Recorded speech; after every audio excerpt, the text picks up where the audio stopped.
안녕하세요. 의과학자 플런햄스터입니다. 오늘은요, 아스퍼거 증후군이 요즘 많이 관심을 받고 있어서 궁금해하시는 분들이 많으실 것 같아가지고 제가 아스퍼거 증후군에 대한 정확한 설명을 해드리려고 영상을 찍고 있습니다. 아스퍼거 증후군의 대표적인 6가지 증상에 대해서 오늘은 먼저 알아볼게요. 우선 제가 리스트를 말씀을 드릴게요. 아스퍼거 증후군을 가지고 있는 사람들, 즉 환자분들은 주로 어떤 특징을 가지고 있느냐? 첫 번째로 잘 분위기를 파악하지 못하는 경향이 강하게 나타납니다. 두 번째, 손이나 손가락, 다리 등의 비틀기 행동을 취하고 특이적인 행동을 하는 경우가 많죠. 세 번째, 타인이 이해하기 힘든 언어를 주로 사용합니다. 그러니까 혼자 주절주절 얘기를 한다든지 어떤 그 특정 단어를 반복해서 사용한다든지 이렇게 자기만의 어떤 그 언어를 사용하기 때문에 타인과 의사소통이 상당히 힘들죠. 네 번째는 특정 사물이나 관심 있는 것에만 집착하려는 경향이 강합니다. 다섯 번째는 타인의 비언어적인 행동, 가령 타인이 제스처를 취한다든지 어떤 행동 패턴을 보이면 그거에 대해서 이해하는 데 상당히 어려움을 가지고 있습니다. 여섯 번째, 타인과 함께 공유하는 것에 상당히 서툴죠. 그러니까 어떤 사회생활, 직장생활을 하는 경우에는 상당히 힘들다라고 말씀을 드릴 수가 있고, 실제 아스퍼거 증후군 환자들의 경우 사회생활을 정상적으로 하는 케이스가 거의 없습니다.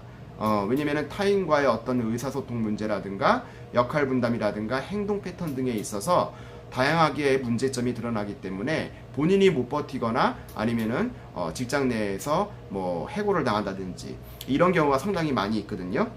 그래서 지금까지 말씀드린 6가지 증상 중에서 제일 처음 말씀드렸던 분위기를 파악하지 못하는 경향이 강하다라는 것이 가장 대표적인 증상이고요. 종종 주변 사람들에게 눈치가 없냐, 이렇게 너는 왜 이렇게 눈치가 없이 행동하냐, 이런 얘기를 많이 듣는 사람들이 있습니다. 그래서 그렇다고 해서 좀 그 눈치가 없다고 해가지고 나 그러면 아스퍼거 증후군인가 라고 의심하시는 분들이 계실 것 같은데 단 그 한 가지 특징만 가지고 이 사람이 아스퍼거 증후군 환자다 이렇게 얘기할 수는 없죠. 한번 예를 들어 볼까요? 직장인이 동료의 결혼식에 참여를 했는데 주변 사람들이 오래간만이다 너 그러면서 친근하게 말을 걸어옵니다.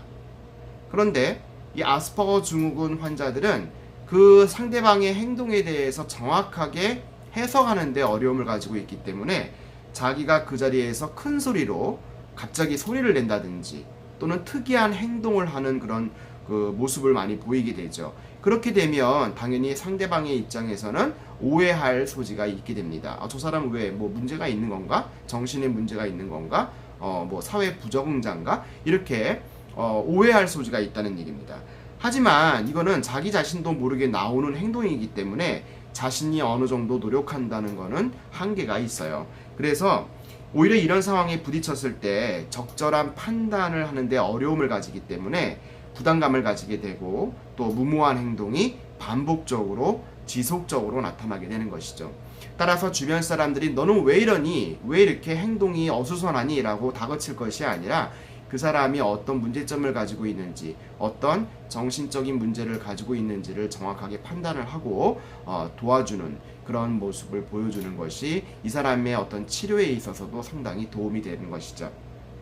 자, 그럼 일단은 오늘은요 아스퍼거 증후군의 6가지 증상에 대해서 말씀을 드렸는데 다음 영상에서는 아스퍼거 증후군의 진단 기준과 치료에 대한 주제로 간단히 여러분들하고 말씀을 나누도록 하겠습니다. 자, 그럼 저는 다음 영상에서 봬요.